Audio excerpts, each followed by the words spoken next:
Армысыздар, эфирде Астана бағдарламасы.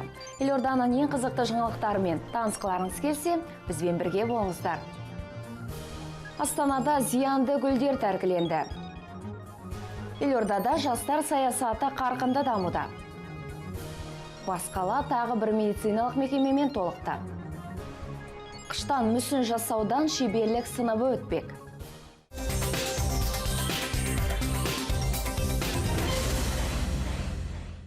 Астана әуежайында голландық Раушан гүлдері партиясынан гүл трипсі табылды.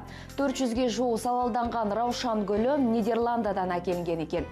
Астана халықаралық әуежайы фитосанитарлық бақылау бекетінде карантиндік тексеру кезінде гүлдерден нұсқалар алынып, республикалық карантиндік зертханаға жіберілген.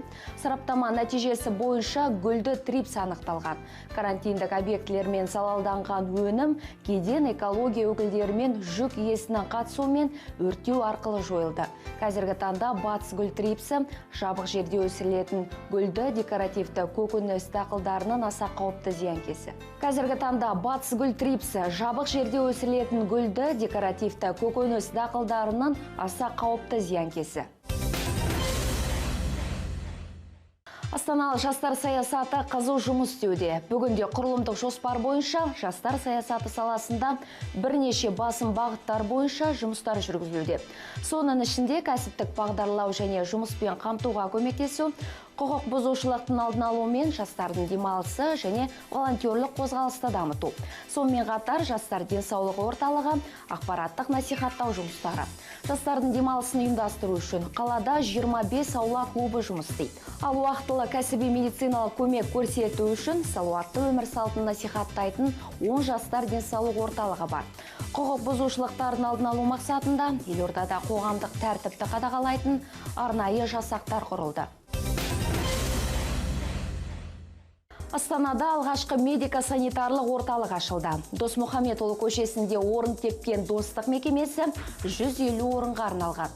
Бұл денсаулық сақтау саласын дамытуға арналған саламатты Қазақстан бағдарламасы аясында жүзеге асып отыр. Жаңа құрылғылармен жабдықталған орталықта алдағы уақытта 3 бригадалы жедел жәрдем подстанциясы ашылмақ. Аталмыш медико-санитарлық орталық нөмірі 7-ші қалалық емханаға түсетін ауыртпалықты айтарлықтай жеңілдетіп отыр. Бұрын 7-ші ауруханаға барушы еді, поликлиникаға. Прикрепленный сонда болып еді. Енді қазір бұлай қарасаңыз, үйдің қасында өте ыңғайлы келуге. Ауырып болғанда келе қоясың. Бүгін бірнеше рет келдім, врачқа көріндім. Енді емхана 20 мыңға жуық адамды қамтымақ. Орталықта флюорографиялық жабдық, пациенттерді ультрадыбысты зерттеуге арналған стационарлық түрлі түсті сандық аппарат, зертханалық және физиотерапиялық аппарат қондырылған. 7-ші емханадан бізге 8 мыңдай жуық халық осында, осы жақын орналасқан, және де мына өндіріс елді мекенінен осы жерге жақын 3 жаңағы аймақтық учаскелерді осында ауыстырып жатырмыз. Енді бұл жерде біз сол емханалардан осы аумақты қызмет көрсететін дәрігерлер мен медсестра осы жерге ауысып жатыр. Яғни бұл әрбір ауру келгенде өзінің дәрігеріне, өзінің аймақтық орта медбикеге, өздерін бұрыннан білетін кісілерге келу үшін. Астанада қыш және зергерлік өнерден шеберлік сағат өтпек. 25 наурызда Құланшы заманауи өнер мұражайында шеберлер келушілерге қыштан ыдыс-аяқ және түрлі мүсін құюды үйретеді. Күнделікті тірлікте жасап көрмегенісіңізбен сол күні айналысып көре аласыз. 2 күн бойы жалғасатын аталмыш шараға түрлі өнер атсалыспақ.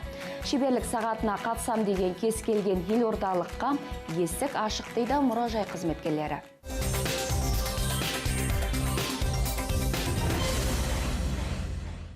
Бүгінге осы. Айтар ақпараттарыңыз болса, редакциямызға қоңырау шалыңыздар. Сондай-ақ әлеуметтік желілер арқылы бағдарламаның басқа да шығарылымдарын көре аласыздар. Жақсы жаңалықтармен жүздесейік, аман сау болыңыздар.